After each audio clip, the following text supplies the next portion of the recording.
24 নম্বর ward councillor Bimal সাহার party অফিসে বিজয়ী দল বিজেপি তৃণমূলের পক্ষ থেকে অভিযোগ তাদের বন্ধ পার্টি অফিসে বিজেপির পক্ষ থেকে আগুন ধরিয়ে দেওয়া হয়, কিন্তু বিজেপি নেতা সুদীপ্ত রায় বলেন এই মিথ্যে অভিযোগ দিয়েছেন তৃণমূল।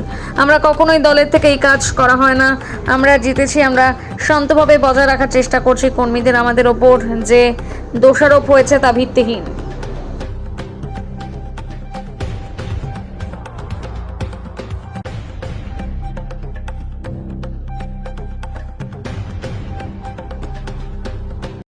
চব্বিশ নম্বর ওয়ার্ড বিমলসারি পার্টি অফিস, এখানে নাকি আপনাদের দলের কর্মীরা এটার পর উল্লাসে আগুন ধরিয়েছে, বলবে বিমল সাহা না বিগত 5 বছর ধরে এই এলাকাটাকে এভাবেই উত্তপ্ত করে রাখতো এবং সেটার ফলশ্রুতি তাদের নিজেদের মধ্যে ঝামেলা তারা কি করেছে আমি জানি না। যখন আমি শুনেছি এখানকার গন্ডগোল এবং অভিযোগ আমাদের দিকে আসছে, দলীয় খণ্ড একদম দলীয় কন্দল ছিল, আগে ছিল। আজকে আমি যখন শুনলাম যে আমাদের উপরে অভিযোগ, আমরা তো প্রথমবার জিতেছি, আমরা বিশ্বাস করতে পারছি না যে আমরা অ্যাবসলিউট মেজরিটি নিয়ে এসেছি। আমাদের এই সব করার ছেলেপেলে নেই, কামারহাটিতে জনগণ জানে। নিজেদের ঝামেলা আমাদের উপরে চাপিয়ে দেওয়ার চেষ্টা করছে। আমি রাত্রেবেলা এসেছি, দেখছি কেউ নেই।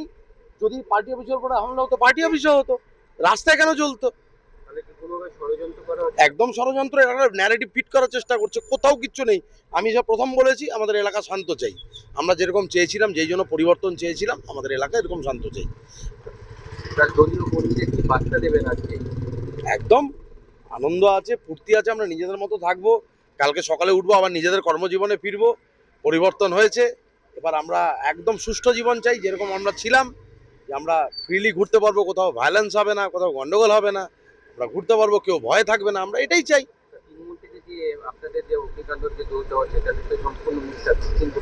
একদম মিথ্যে। যে হেরে গেছে এটার এক্সপ্লেনেশন দেওয়ার জন্য বিভিন্ন জায়গায় সব ধরনের নাটক করা হচ্ছে, এগুলোর সাথে আমাদের কেউ জড়িত না। আমি সুদীপ্ত রায়।